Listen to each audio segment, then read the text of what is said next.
If you're watching this video, first, I want to give you a good big ol' virtual hug. Second, I want to grab you by the shoulders, give you a good shake, and tell you that we're about to learn how to get over a breakup fast.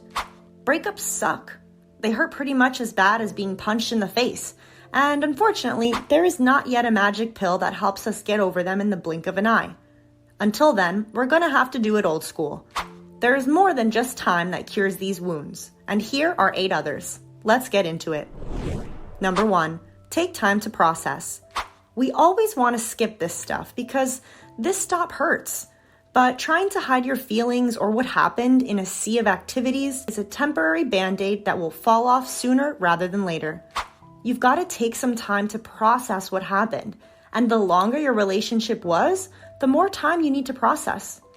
So, what does process mean exactly?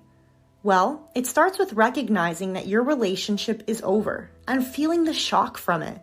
Take a moment to go through the conversation that was had and reaffirm that it's as permanent as it feels, at least for now.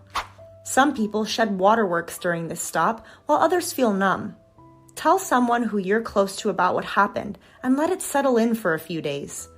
If you are battling against the tide and swear you and your ex need to get back together, consider watching another short video we've made about the 5 major signs you two are really meant to be together. Number 2, don't contact your ex. This step could be first or last or in between all of the other steps because it's really important. If you're trying to get over a breakup, the last thing on earth you should do is contact your ex. You may trick yourself into thinking that this will give you closure, but almost 100% of the time, all that will do is open up a can of worms. You'll probably come out of the conversation with more questions than answers and confused emotions. Or you might end up right back in a negative situation you used to be in. Listen, this is much harder than it sounds. I'm the first one to tell you that because I was the ultimate ex-texter back in the day. Did it get me over my breakup faster or make me a better human being? Absolutely not, and much to the opposite. Don't wish your ex happy birthday. Don't ask them how they're doing, and don't pop by their house or work or wherever they hang out. Turn your phone off after 10 p.m. and give it to a friend if you plan on having more than one margarita. Don't contact your ex. Number 3, grieve. Here's your least favorite step. It sucks to say, but grieving is a necessary part of getting over a loss, and every breakup entails a loss. Strangely enough, the grieving process for a breakup often matches the grieving process for when someone you know passes away. When you think about it, a lot of breakups are between 2 people who used to speak every day and end up never speaking again, much like when someone you love leaves this earth. The proper steps for grieving include denial, anger, bargaining, depression, and acceptance. You may not be able to go through most of them within a week, but so long as you're aware of them and open to feeling your emotions as they come and go, you're in the right place. Sit down with some friends, have a few therapeutic chats. Sit with a sad movie and a box of tissues and get all the waterworks out. It's natural and it's necessary, and no one is going to judge you for it. Number 4, break down the why. The goal here is to find a reason or purpose for you to move on without your ex.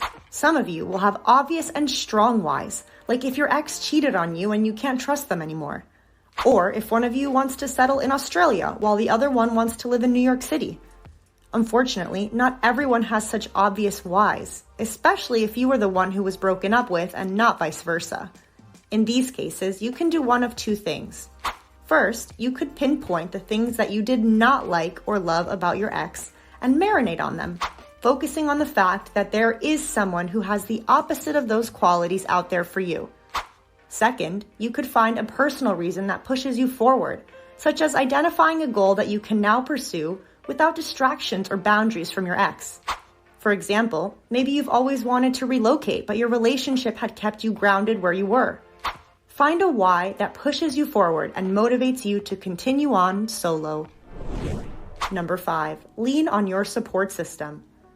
Post-breakup is the time to reconnect and reaffirm the positive relationships in your life with friends and family. Too often, we put those on the back burner when we get into a relationship and don't give these people the love and affection that they deserve. What's important now is spending time with your loved ones, Whether you prefer to stay at home for a movie night with friends, go to a restaurant with your mom or dad, or call your best friend who lives across the country, just do it. Your support system is vital, not only for breakups, but for all major milestones, challenges, and celebrations in life. These are people who you will never break up with, at least hopefully not, and who should make you feel better day in and day out. Number 6, keep busy. While you should process the relationship and feel your emotions, this does not mean to hole yourself up at home for days, weeks, or months at a time and be sad. That is not how you're going to get over a breakup. Yes, you should allow yourself sufficient time to be on your own and reflect, but this should only be a few hours a day at most. For the other large portion of your waking hours, accept all invitations. Show up to new places. Be open to meeting new people and immerse yourself in work, school, and/or social events. Staying busy will open your eyes to opportunities you quickly lose sight of when you're sad. You'll feel much more upbeat and be able to move forward if you can visually see what there is to move forward to. When I went through a bad breakup a few years ago, I remember picking up every extra shift my job offered, going out with friends at least 2 or 3 nights a week, heading to the gym as much as I could, and doing a bunch of other stuff in between. Would I still get my sad emotions out late at night and feel bummed now and again? Absolutely. Was I stuck at a standstill or suffering over my lame-o ex for months or years? No way. Number 7, work on yourself. In your past relationship, your significant other was likely the apple of your eye, your top priority, and your first and last thought every day. The new person to replace this role should not be a fling, but yourself. You need to prioritize yourself and work on your personal growth post-breakup. This will boost your self-confidence, which will in turn boost your mood, and it will also set you up for more opportunities, both romantic and not. Working on yourself could be a bunch of things depending on your interests. Many people will start working out or improve their health, go to therapy, take a course, start a new hobby, throw themselves into work, or take the time to enjoy an interest that they had previously pushed to the side. I've got to be honest, there is nothing better than getting into bomb shape after a breakup.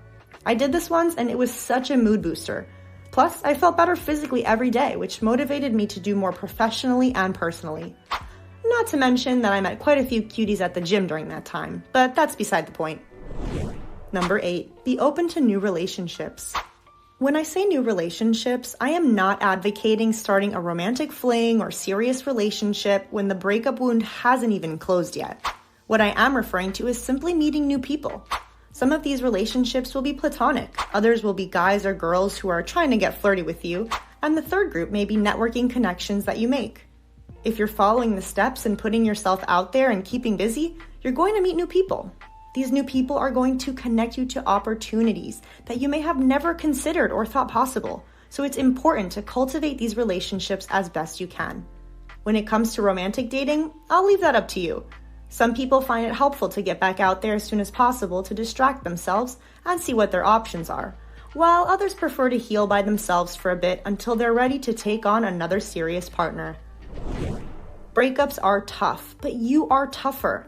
It's important to feel what you are going through, process the situation, and focus on you and only you to get over a breakup fast. It's never easy, but it is possible. If you're going through a breakup or have ever been through one, give this video a thumbs up to show solidarity and subscribe to stay connected. I appreciate you, and you will get through this.